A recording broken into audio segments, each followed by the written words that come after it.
Ontario's Financial Accountability Office finds Premier Ford's move to expand alcohol sales and accelerate that expansion. It could result in a net cost to the province of $1.4 billion by the end of 2030. Joining us now with more is CP24's Jamie Goodfriend. Jamie. Yeah, we've been getting reaction to the FAO report. Earlier, we heard from Ontario Liberal leader Bonnie Crombie, and right now we want to hear from the province's Finance Minister Peter Bethlenfalvy. Always appreciate your time. Thank you so much for joining us, Mr. Bethlenfalvy. First off, I want to get your reaction. Are these numbers accurate? The net cost to the province could be $1.4 billion by 2030?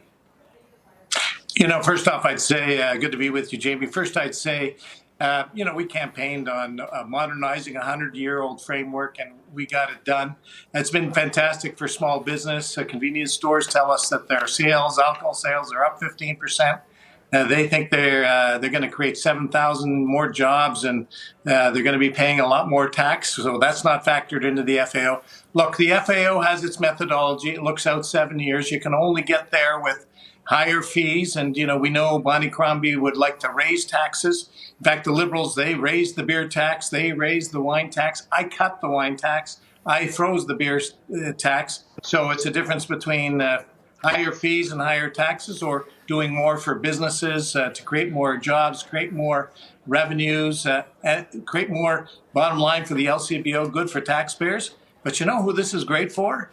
For consumers, the choice and convenience. So that's what this is about. Well, the reason I ask is because the FAO report says that the actual financial cost could be lower if alcohol consumption goes up, if you have consumers shift to these new retailers, if more corner stores and grocery stores get on board. And they put a range between $529 million and $1.9 billion over 5 years. That's quite a disparity. So that's why I was asking to see if we're close, if those numbers are accurate. That's over 7 years. They use all kinds of assumptions and methodology that's completely different. I mean, it's going to change next month. The bottom line I know is that we've got balanced books, path to balance. Our credit ratings have been going up while we've been lowering taxes and lowering fees, providing the lowest borrowing costs in Canada. So fiscally, we're very sound. We've, delivered on our campaign commitment to get over this 100-year framework where you couldn't buy beer and wine in a corner store, and where it's good for the LCBO, and it's good for small business, and it's good for employment growth, and it's great for consumers. As I mentioned off the top earlier, we spoke with Ontario Liberal leader Bonnie Crombie. She called this move, or this report, and the plan to expand this alcohol into stores and the cost with it a waste of money, that the government has wrong priorities, and that the same amount of money could have been spent on 1,400 doctors. I want to give you a chance to respond to the criticism. Well, it's not either or. That's where Bonnie just can't figure things out. It's and. We're providing convenience and choice for consumers. We announced today $1.8 billion to invest in primary care. We lead the country in attachment to family physicians, and we're going to complete it, get to the highest level across Canada. We're going to lead Canada. Dr. Jane Philpott is leading that charge with our great minister, Sylvia Jones. So it's not either or, it's an and. Look, Bonnie Crombie can't get her numbers right. She's saying things like we have a record deficit.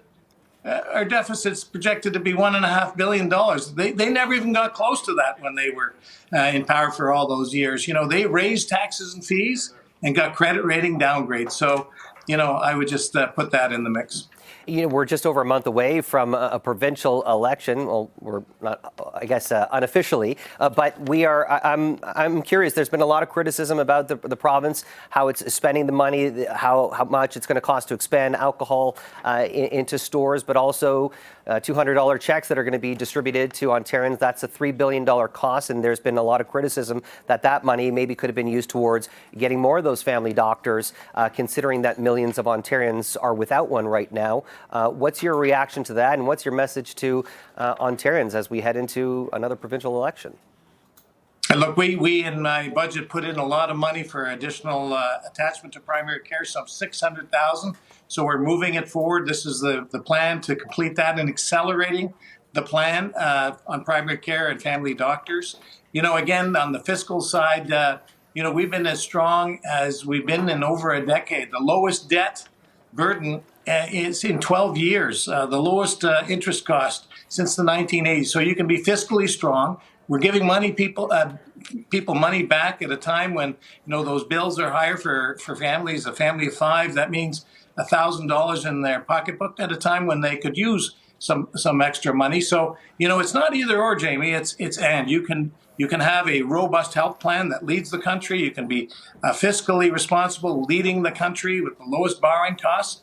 And you can have a plan, an economic plan to protect the economy, given the tough tariffs, which might come on February 1st. So it's about leadership, it's about having a vision, and it's about moving forward together. I'm glad you mentioned that. We have just about 30 seconds left, but since I have your ears, Mr. Bethlenfalvy, how concerned should Ontarians feel right now, given these tariffs that are looming on February 1st? We're dealing with an affordability crisis right now. Ontarians are hurting, and I can imagine this could be quite destructive to our economy. How are you feeling going into these negotiations about, not long, less than a week away from these tariffs taking place? How should we feel right now? Well, there's uncertainty, there's no question, but we're fortunate to have leadership, not just here in Ontario, Premier Doug Ford and our government, but leadership really speaking on behalf of all of Canada at a time when we have a bit of a vacuum. So, look, we've gone through crises before. We're going to get through this one. We want to get certainty back into the market. We want to protect this economy. We're going to pull out all the stops and use all our tools to protect those businesses, the workers, the families, and protect this economy. We've done it before, and we're going to do it again. Ontario's Finance Minister Peter Bethlenfalvy, we appreciate your time. Thanks for joining us. Pleasure.